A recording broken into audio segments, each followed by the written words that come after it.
Oke, bismillahirrahmanirrahim. Assalamualaikum warahmatullahi wabarakatuh. Saya akan mencoba klaim Simbah tadi tentang ini peradaban masa depan, ini tentang hipotesis baru. Saya akan mencoba mengargumentasikan kenapa klaim itu dari sisi akademik. Menurut tadi klaim-klaim wae. Rodok mumet monggo, tapi engko nek ana sing YouTube dadi ana kuwi jelas dasare. Ini saya berangkat dari ilmu psikologi, ilmu biologi, ilmu behavior manusia, ilmu perilaku manusia. Yon sewu kalau agak ruwet, tapi saya mau mengargumentasikan kenapa Ma'iyah ini jelas menjawab zaman itu tadi. Nanti juga nyambung ini bisa menjelaskan tentang sudut pandang tentang Ka'bah, tentang ruwete Indonesia dan seterusnya. Gini, saya pengen menjelaskan dasar dulu, dasar sebuah mekanisme yang ada sejak zaman dulu kala sampai sekarang, yaitu sistem yang saya sebut sebagai sistem hierarki. Ada di atas, ada di bawah, ada yang lebih, ada yang kurang, selalu itu. Selalu ada sejak zaman dulu kala. Matahari lebih besar daripada bumi. Kalau di sini kita ngomong hierarki, tinggal hierarkinya berdasarkan apa? Pertanyaannya gitu.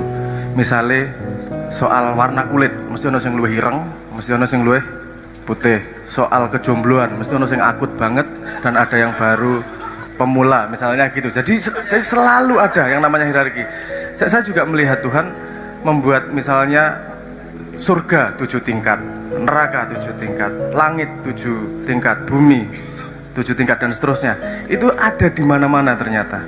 Dan kalau mau ngomong dari sudut pandang biologi, itu saking fundamentalnya, itu tidak hanya pada konsep, itu ada pada sistem biologi kita yang disebut sebagai serotonin system. Serotonin system itu bagaimana makhluk satu dengan makhluk lain mencoba naik dalam hierarkinya. Dominasi misalnya gitu. Kalau hewan Anda melihat yang paling sederhana dominasinya adalah urusan urip, urusan membuat anak. Siapa yang paling dominan kan gerlute dominan-dominanan. Misalnya orang urusan jomblo, nek singo misalnya. Ini pemuda-pemuda tarung, sing menang dia akan serotoninnya nambah, gagah, mesti ngene kinjuan dan dia bisa punya hak untuk poligami. Sementara yang kalah ya ora iso dan seterusnya. Nah, itu gini. Kita harus punya dasar pemahaman bahwa hierarki itu pasti ada. Oke ya, hierarki itu pasti ada. Dalam struktur manusia, hierarki itu terjadi ketika kumpulan manusia tersebut ingin punya tujuan tertentu. Oke, misalnya gini. Kalau ada satu kumpulan manusia pengen bertani bareng-bareng, mesti ada hierarki, siapa yang di atas, siapa yang di bawah, siapa yang di bawah. Yang di atas adalah yang paling ahli bertani. Yang paling tidak tahu bertani pasti yang paling di bawah. Sederhana. Itu bukan urusan tinggi rendah, tapi memang urusan bagaimana mencapai sebuah tujuan itu, mencapai tujuan itu secara yang terbaik. Nah, kumpulan ini pasti ada dasar. Gini juga, entitas kumpulan. Ketika saya ngomong entitas, semua entitas itu pasti ada kulitnya, pasti ada sesuatu yang uniting, yang membuat dia menjadi entitas, satu entitas. Paling sederhana misalnya keluarga. Kamu membuat satu entitas berdasarkan sambungan darah. Suku berdasarkan sambungan darah yang agak jauh. Dalam keluarga tersebut ada nggak hierarki? Anak kesayangan, anak rapati disayang, dan anak yang paling beling, misalnya kan gitu. Ada hierarki itu secara natural memang ada. Kita mau nggak mau secara natural ada cara pandang seperti itu. Nah kan dalam kumpulan manusia kan ada hierarki lain nih. Misalnya hierarki politik. Jadinya partai politik. Itu kan sebuah kumpulan entitas lagi. Apa yang mengumpulkan mereka? Setahu saya organisasi politik adalah yang berkumpul karena mereka memperjuangkan ideologi yang jelas. Kalau paling gampang spektrum politik ideologi itu ya kiri, kanan, far right, far left dan seterusnya lah. Itu lagi-lagi berhubungan dengan hierarki di kehidupan manusia. Misalnya ormas kenapa berkumpul? Karena mereka garis kumpulnya itu mereka berkumpul karena membela nilai yang sama, misalnya gitu. Perusahaan kenapa berkumpul? Karena manusia berkumpul karena mereka pengen mencapai tujuan mencari laba yang terbanyak. Jelas ya? Jadi semua kumpulan pasti ada tujuannya. Dan ketika ada tujuannya, ada hierarki di dalamnya. Ini dasar berpikir dulu. Dalam kehidupan sehari-hari, mesti ono hierarki sugih rasugih, bener nggak? Itu kita sebut sebagai hierarki ekonomi. Kemudian ada hierarki pengetahuan. Ono sing pinter harok kalau kurang pinter. Itu hierarki pengetahuan. Terus nanti ada lagi hierarki kedewasaan, kebijaksanaan. Ada hierarki lagi bermacam-macam hierarki. nyun sewu, sudut pandang saya ini. Masalah di Indonesia karena hierarki ini kemudian bercampur satu sama lain.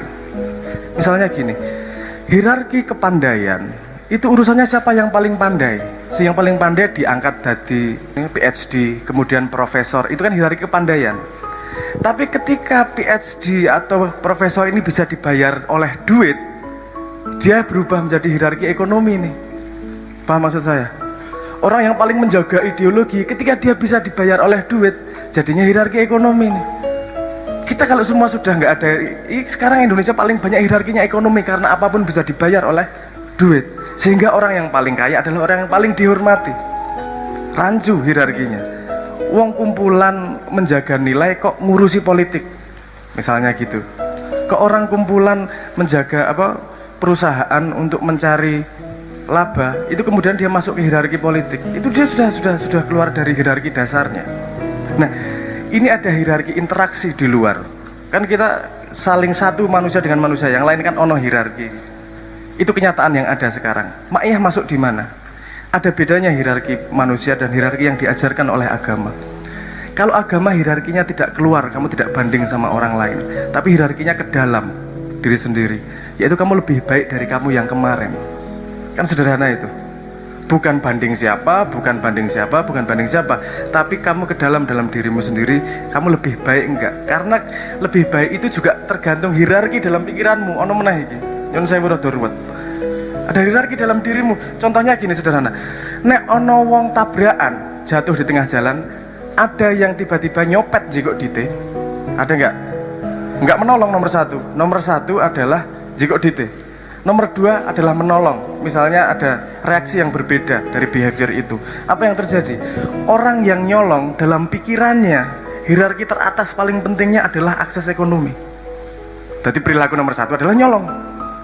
Ketika dalam pikirannya adalah kemanusiaan yang paling tinggi dalam hierarki pikirannya, nomor satu yang dilakukan adalah menolong.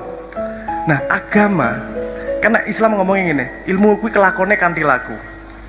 Kepercayaan itu menurut saya manusia tidak akan bisa melihat dirinya sendiri, jadi dia percaya karo apa kok. Karena pengetahuan ngomong aku tauhid, aku Islam, aku Kristen dan segala macam itu kan urusan cangkem.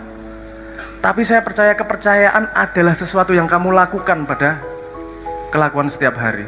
Kowe ngelakoni apa? Itu kepercayaan nomor pada hierarki paling tingginya itu di situ. Kesadaran yang paling tingginya di situ. Nah, maiyah ini di sini kita tidak mempedulikan hierarki sosial. Yang kita pedulikan utama adalah hierarki ke dalam. Makanya kita sinau bareng. Dalam sinau bareng kita paham bahwa tidak ada satu orang pun pintar dalam segala hal. Pada pertanian kita kudu sinau karo kae, pada politik kita sinau karo kae, pada ekonomi kita sinau dari itu. Jadi kita tidak mempedulikan hierarki sosial, karena yang diajarkan agama adalah bagaimana kamu membangun hierarki yang benar dalam diri kita, hierarki nilai dalam diri kita, sehingga perilaku kita benar keluar. Kenapa ini hipotesis baru yang belum pernah ada? Iya belum, aku nggak tahu ya udah pernah ada atau belum ya. Tapi menurutku inilah jawaban yang baru pada zaman ini. Karena orang hidupnya agak susah keluar dari hierarki sehari-hari itu. Lihat, kumpulan segini sangat mudah dijadikan hierarki kekuatan politik. Tak gawe MLM selesai ini. Dari hierarki ekonomi ya. Hierarki politik tak dol suaranya selesai. Kekuatan jadi dominasi di situ. Maiyah bertahan kok.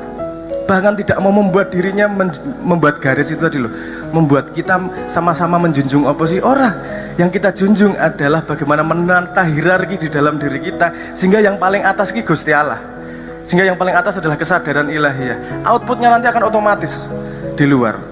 Makanya kalau Simbah dulu pernah ngomong, wong maiyah ki neng jopo perilakunya pasti berbeda. Kenapa? Karena hierarki dalam dirinya sudah tertata inline dengan apa yang diajarkan oleh agama. Iki penelitianku dewe, maksudnya pemahamanku sendiri. Agama iki mengajarkan kita pada sebuah perilaku di mana dia akan bertahan pada perubahan hierarki apapun di society, di masyarakat. Sekarang kita sangat bisa melihat bahwa hierarki yang paling berlaku adalah hierarki ekonomi. Wong sugih diambung tangane luwih akeh mbangane wong pinter. Itu hierarki ekonomi sama hierarki pengetahuan. Mesti yang diambung hierarki ekonomi. Kenapa? Ya, karena itu yang hierarki yang lagi dominan pada peradaban ini. Besok bisa berubah nih. Jawa dulu pernah pada hierarki siapa yang paling ditakuti adalah orang paling sakti. Itu urusan sugih, urusan kasekten.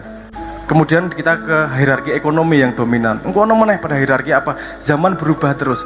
Tapi agama menurut saya, pemahaman saya, ketika kita melakukan seperti apa yang dilakukan oleh diajarkan oleh agama, itu menjaga kita pada hierarki sosial yang tidak rendah. Kita akan pada perubahan hierarki manapun kita akan berada pada di atas walaupun tidak puncak, tapi dia bertahan pada posisi itu. Sehingga kalimat nek kowe golek Gusti Allah donyamu mesti entuk, itu fakta, bukan lagi teori. Rada rumit omonganku paling ya, monggo ndelok rekamannya nanti untuk step by stepnya. Tapi kuncinya itu. Ya misalnya gini, bangunan mana yang indah? Fakta, value. Di tengahnya tadi saya ada ngomong, ada mesin menerjemahkan fakta menjadi value. Orang yang mesinnya nomor satu bentuk, pasti nggak ngomong Ka'bah. Orang yang mesinnya nomor satu adalah mahalnya, pasti nggak ngomong Ka'bah. Kalau mesinnya nomor satu adalah keilahian, kecintaannya pada Tuhan dan Islamnya, yang dilihat adalah Ka'bah yang indah. Karena nilai Ka'bah jadi berubah berdasarkan hierarki dalam dirinya. Tanah itu nggak ada harganya, kecuali tanah itu tanah warisan. Betul nggak? Kenapa? Karena kita jadi punya makna yang berbeda terhadap tanah berdasarkan mesinnya gitu, hierarki dalam kepala kita gitu. Nah, makyah hipotesis baru kenapa? Karena kita meneruskan menata hierarki dalam diri. Dewi ora ribut karo ning jaba, walaupun kita bukan berarti kita tidak berperilaku tidak mempunyai sumbangan ya. Karena orang yang hierarkinya sudah matang, sudah tepat, dia tidak akan terganggu dunia, dia akan bisa benar-benar noto impuls fakta-fakta yang ada di dunia.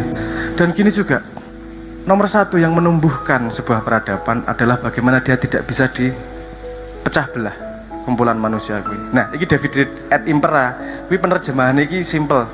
Kuwi ditarungke satu sama lain ngono wae itu. Itu sebenarnya melihat David et Impera dalam sudut pandang yang lebih dalam. Makyah iki nomor satu apa? Kebersamaan. Dalam kebersamaan bukan berarti tidak ada kompetisi. Pasti ada kompetisi. Itu naluri dasar makhluk hidup, mesti ada kompetisi. Dan nggak masalah kompetisi itu. Kamu mencari menang-menangan nggak masalah, asal jangan memburukkan yang lain.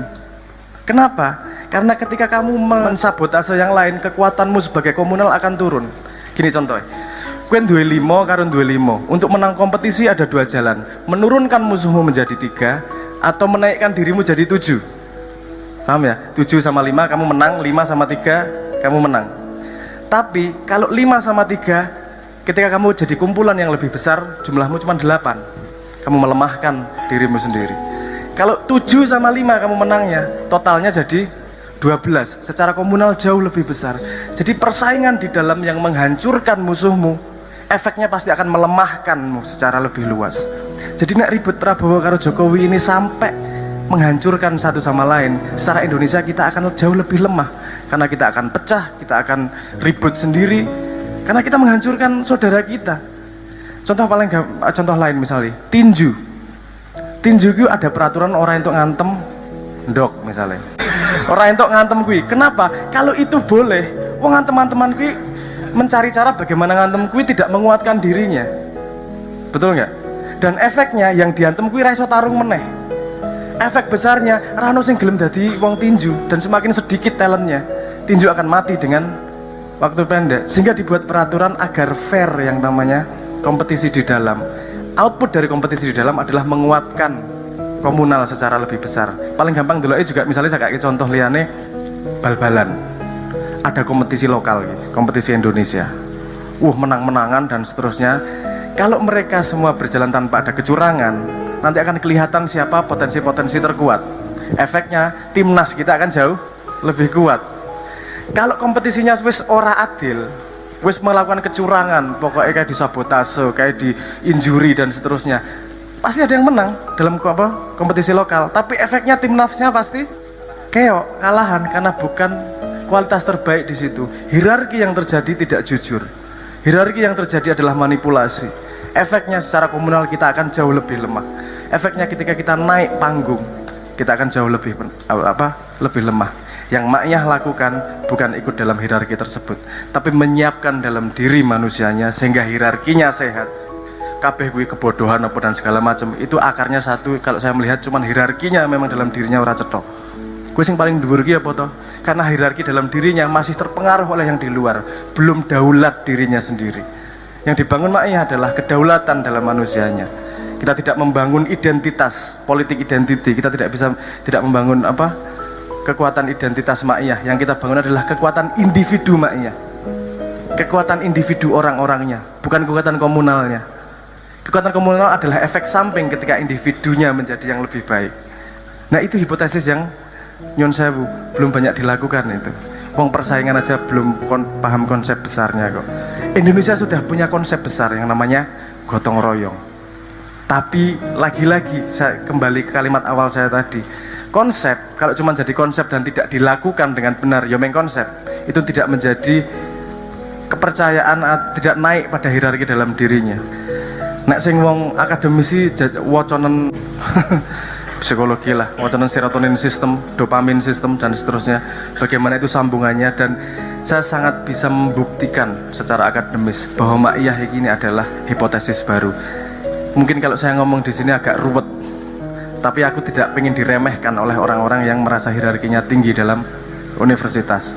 Nek urusanmu ide, ayo depan kita ngobrol. Kalau urusanmu gagasan dan pengetahuan, ayo depan ngobrol. Kalau isimu cuma ingin mempermalukan Ma'iyah, kowe ra ono ning matane Ma'iyah.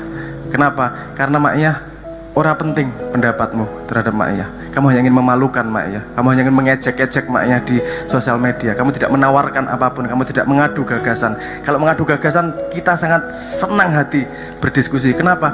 Siapa tahu kita juga belum lengkap sudut pandangnya, sehingga kita bisa tumbuh bersama.